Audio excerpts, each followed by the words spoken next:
And that is the most unique thing that we have as Gambians. Like, we interact with one another, we live with one another. It doesn't matter how big the family is. We share everything, no matter how little it is. And people are content with that. That even if things are going hard, you can still observe smiling faces under each and every person that you meet along the street. So that is a plus for everybody in the Gambia. And that is why I'm a proud Gambian and a proud African. And I believe I can make it. And I'm going nowhere but in the Gambia.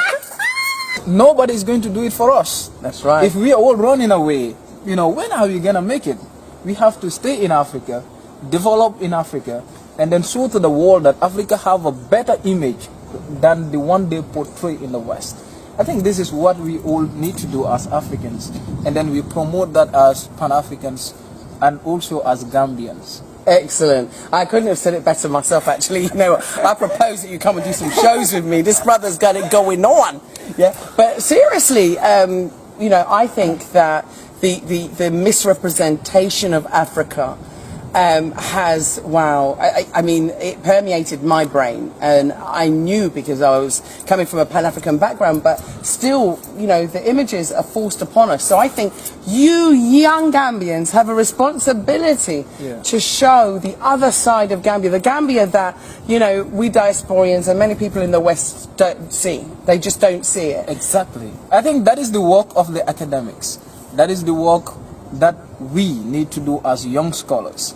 For far too long, people have been portraying Africa negatively to the outside world.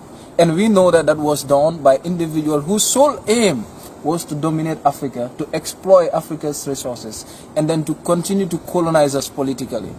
Now, our role as academics, as young scholars, is how do we make sure that this picture is changed from the literature itself, going back to rewrite the books, to rewrite the history of Africa, and then to show to the world that we have a better image that the world is actually seeing as of today.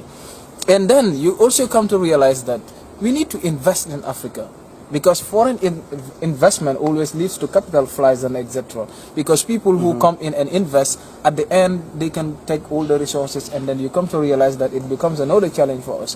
But when Africans invest, the money stays in Africa, which is a plus. It can enhance, it can help when it comes to employment, when it comes to coming up with all the facilities and then enhancing the development that we own, that we all desire as Africans and etc. I think that is what we need to do as we speak, and that is what we all Africans need to be thinking into that particular line, like trying to see how we can repent that particular picture shown by the outsiders about Africa. Because in fact, let me tell you, there was this quotation that I read. It was actually done by a British parliamentarian, Lord Macaulay, in 1835. He speaks about Africa, and then he said, in order for the West to dominate Africa, they need to overthrow our very backbone, and that is our education system. When we believe that everything that is Western is correct, then they can dominate us forever. Exactly. And that is 1835. They've been working on those bases. So today it is high time, because we know the realities. Let us try to rewrite the history. Let us try to work again and attract investment in Africa by Africans.